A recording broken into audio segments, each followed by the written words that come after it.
Hi, my name is Audrey Wilson. I am part of the LGBTQ plus community. I use she, her, hers pronouns, and I'm a clinical therapist over at Oswego Plainfield Wellness. My name's Catherine. I am also a part of the community, she, her, hers pronouns, and I'm an emergency room nurse. And this is Fettuccine. She uses she, her, hers pronouns and is a full time freeloader. She's dressed and ready for today. All right, today we will be reading How the Grinch Stole Christmas. Every Who down in Whoville liked Christmas a lot. But the Grinch, who lived just north of Whoville, did not. The Grinch hated Christmas, the whole Christmas season. Now, please don't ask why. No one quite knows the reason. It could be his head wasn't screwed on just right. It could be, perhaps, that his shoes were too tight. But I think that the most likely reason of all may have been that his heart was 2 sizes too small.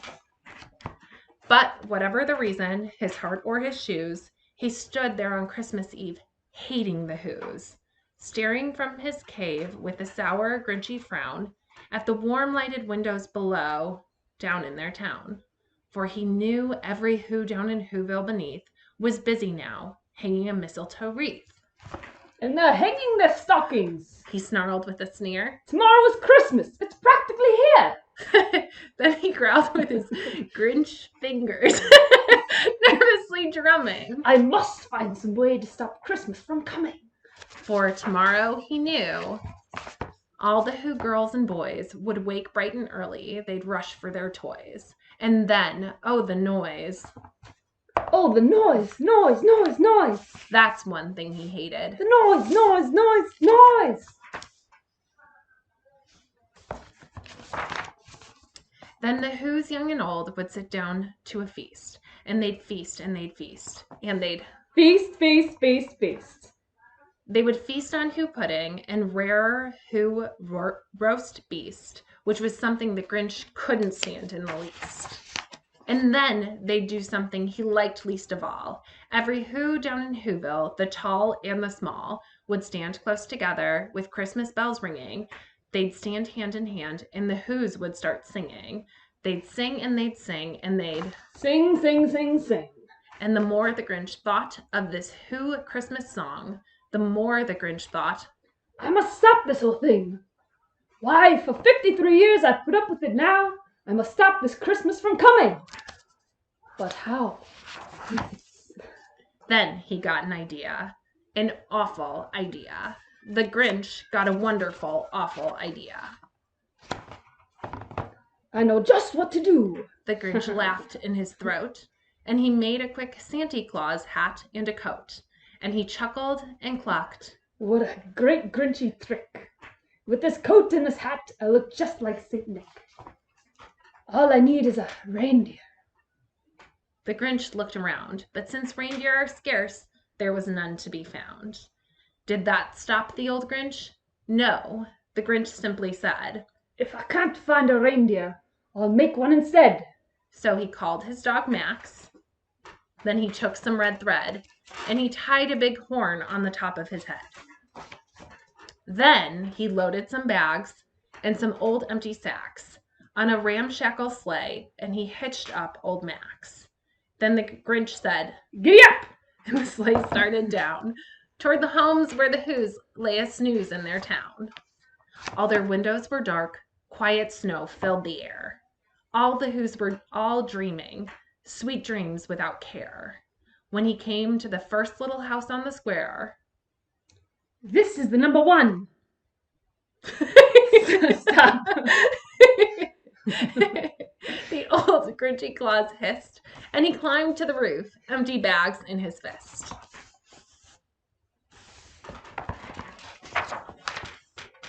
But he slid down the chimney, a rather tight pinch. But if Santa could do it, then so could the Grinch. He got stuck only once, for a moment or two. Then he stuck his head in the fireplace flue, where the little Who stockings all hung in a row.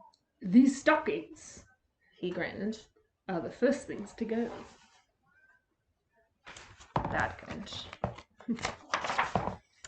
Then he slithered and slunk with a smile most unpleasant around the whole room, and he took every present: pop guns and bicycles, roller skates, drums, checkerboards, tricycles, popcorn, and plums. And he stuffed them in his bag.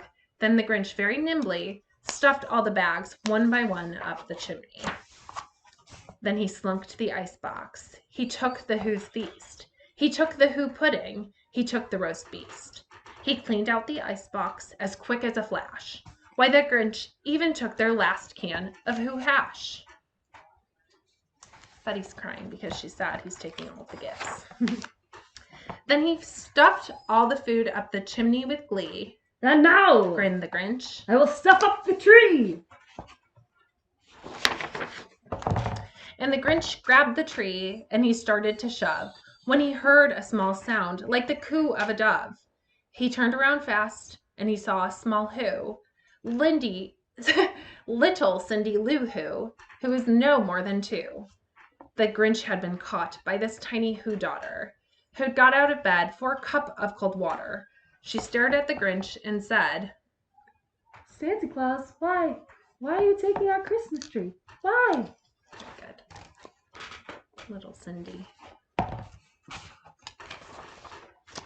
But you know, that old Grinch was so smart and so slick. He thought up a lie and he thought it up quick. Why, my little sweetheart, The fake Santa Claus lied. there's a light on this tree that won't light on one side. So I'm taking it home to my workshop, my dear. I'll fix it up there, then I'll bring it back here. And his fib fooled the child. Then he patted her head, and he got her a drink, and he sent her to bed. And when Cindy Lou Who went to bed with her cup, he went to the chimney and stuffed the tree up. Then the last thing he took was the log for their fire. Then he went up the chimney himself, the old liar. On their walls he left nothing but hooks and some wire, and the one speck of food that he left in the house was a crumb, not even big enough for a mouse. Then he did the same thing to the other Who's houses, leaving crumbs much too small for the other Who's mouses. It was 1/4 dawn, and the Who's still abed, all the Who's still a snooze, when he packed up his sled. Packed it up with their presents, the ribbons, the wrappings, the tags and the tinsel, the trimmings, the trappings. It's okay, Fed. You don't have to cry. 3,000 feet up the side of Mount Crumpet, he rode with his load to the tip-top to dump it. Pooh-pooh to the Who's. He was grinchiously humming. They're finding out now that no Christmas is coming. They're just waking up. I know just what they'll do. Their mouths will hang open a minute or two. Then the Who's down in Whoville will all cry boo-hoo.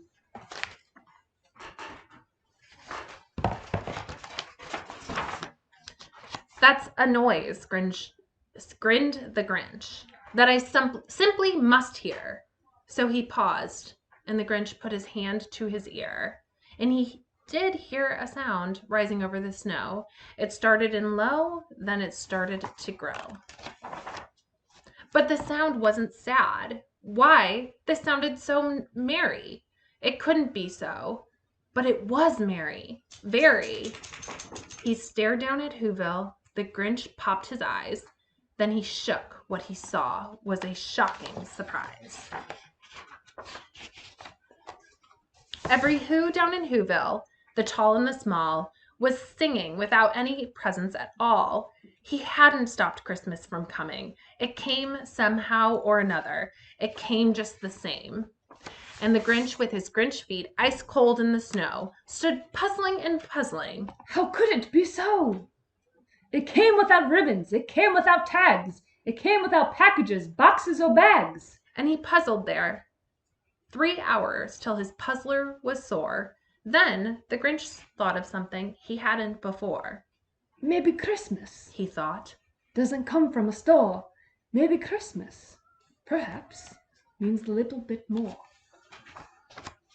And what happened then? Well, in Whoville they say that the Grinch's small heart grew 3 sizes that day. And the minute his heart didn't feel quite so tight, he whizzed with his load through the morning bright light. And he brought back the toys and the food for the feast. And he himself, the Grinch, carved the roast beast. The end. Thank you. Thank you.